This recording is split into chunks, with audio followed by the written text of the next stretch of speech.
కాసేపట్లో పూజ స్టార్ట్ చేస్తారని వెయిట్ చేస్తా ఉంటే ఆ ₹5 వ్రతకల్పన బుక్ చూస్తే నాకు ఎక్కడ లేని కోపం వస్తది. ఏరా నాకు అర్థం కాదు, ఎన్ని సంవత్సరాల నుంచి నా పూజలు చేస్తున్నారు, ఒక్కడికి నా కథ గుర్తుండదేట్రా యాదవ్ వల్లారా. ఓ నా బుక్ లో చూసిన దాన్నైనా తిన్నంగా చదువుతారా అంటే అది ఉండదు. ఏదో బాగా అటర్ ఫ్లాప్ అయిపోయిన తెలుగు సినిమాకి రివ్యూ చెప్పినట్టు చదువుతారు ఒక్కొక్కడును.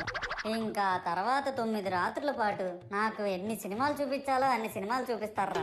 ఇందులో ఫన్నీ పార్ట్ ఏంటంటే నేను ఎన్ని బ్యాచ్లను చూస్తాను తెలుసా. ప్రతి వీధి పందిరి దగ్గరికి తిరుగుతూ నా విగ్రహాలకు రివ్యూ ఇచ్చే బ్యాచ్ ఒకటి, ప్రసాదాల కోసం ప్రతి పందిరి దగ్గరికి తిరిగే బ్యాచ్ ఇంకొకటి.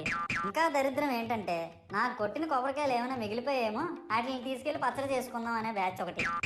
ఇవన్నీ చూస్తూ 9 రాత్రులు గడిపాక సరేలే సాయంత్రం అనిపిస్తారులే అని కాలు మీద కాలు వేసుకొని కూర్చుంటే అప్పుడు మొదలవుతాదిరా నా నిమజ్జనం వ్యాన్ ముందు 90 వేసి నాగిని డాన్స్ చేస్తారు. అంటే నాకు అర్థం కాదు, 9 రోజులు వాళ్ళతో కలిసి ఉన్నానని నన్ను కూడా వాళ్ళ ఫ్రెండ్ లా ట్రీట్ చేస్తారా ఏంటి? అబ్బా అబ్బా అబ్బా.